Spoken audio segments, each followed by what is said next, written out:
Der Hark 92 GT ist ein Dauerbrandofen mit der EcoPlus Feuerungstechnik.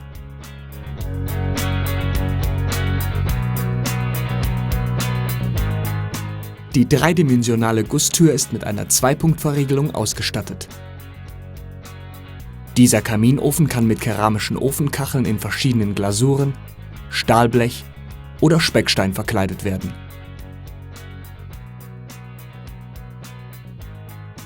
Hinter der Vortür befinden sich die Regler für die Primär- und Sekundärluftzufuhr